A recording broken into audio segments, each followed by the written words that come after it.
Hello दोस्तों, राधे राधे। आप सब कैसे हैं? आप सबको एकादशी की हार्दिक शुभकामनाएं।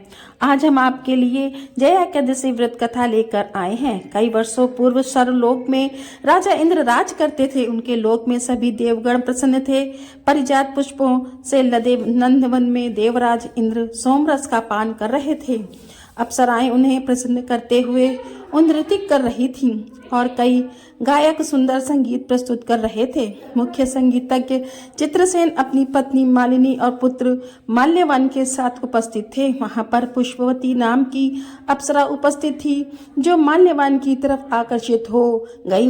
उन दोनों को एक दूसरे के प्रति आकर्षित देख देवराज इंद्र को धित हो गए और बोले, हे मूर्ख, तुम दोनों मुझे प्रसन्न करने गौतम भर कर रहे हो, परंतु तुम दोनों ही एक दूसरे के प्रति आसक्ति मुझे स्पष्ट दिख रही है। इस भरी सभा में तुम दोनों ने मेरा अपमान किया है। मैं तुम्हें श्राप देता हूँ। तुम दोनों इसी क्षण पिशाच योनि धारण कर पति पत्नी के रूप में मृत्यु लोक में जाओगे और वहां अपने पाप कर्मों का फल भुगतोगे। इंद्रदेव के कठोर वचन सुनकर माल्यवान और पुष्पवती अत्यंत लज्जित हुए और उसी क्षण वे दोनों पृथ्वी लोक में हिमालय के शिखर पर पिशाच रूप में आ गए। उस स्थान पर चारों ओर बर्फ जमी थी। वहां ना तो खाने को कुछ था और ना ही पीने को। वह ठंड से कांप रहे थे। उन्होंने एक गुफा में शरण लिए रखी थी। एक दिन माल्यवान ने अपनी पत्नी से कहा, न जाने हमने कौन से पाप कर किए हैं, यह कि हमें पिशाच का यह शरीर प्राप्त हुआ है। इस प्रकार वह दोनों ठंड में गुफा में बैठे रहे। शीतलहरों के कारण उन्हें रात भर नींद नहीं आई और वह सारी रात जागते रहे और भगवान श्री हरि का ध्यान करते रहे। संयोग से वह दिन जया एकादशी कथा।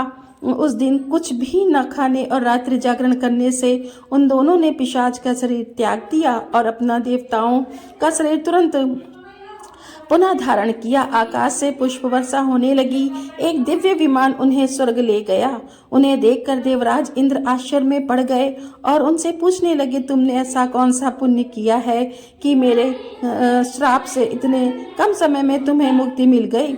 तब माल्यवान बोला, हे राजन, यह भगवान श्री हरि विष्णु की कृपा के कारण हुआ है। हमने अनजाने में उनकी प्रिय जया एकादशी का पालन किया है, जिससे हमें हमारा दिव्य शरीर पुनः प्राप्त हुआ है। यह सुन इंद्रदेव बोले, श्री हरि विष्णु की भक्ति में सेवा से मैं तुम्हें स्वर्ग में पुनः स्थान प्रदान करता हूँ। इसलिए हम मनुष्यों को इस परम कल्याणकारी जया एकादशी, जिसे भरणी एकादशी भी कहते हैं, इसका निष्ठा और श्रद्धा पूर्वक पालन करना चाहिए।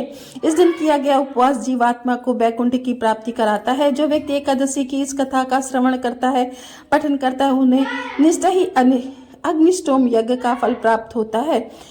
लास्ट में श्री हरि विष्णु की जय जयकार।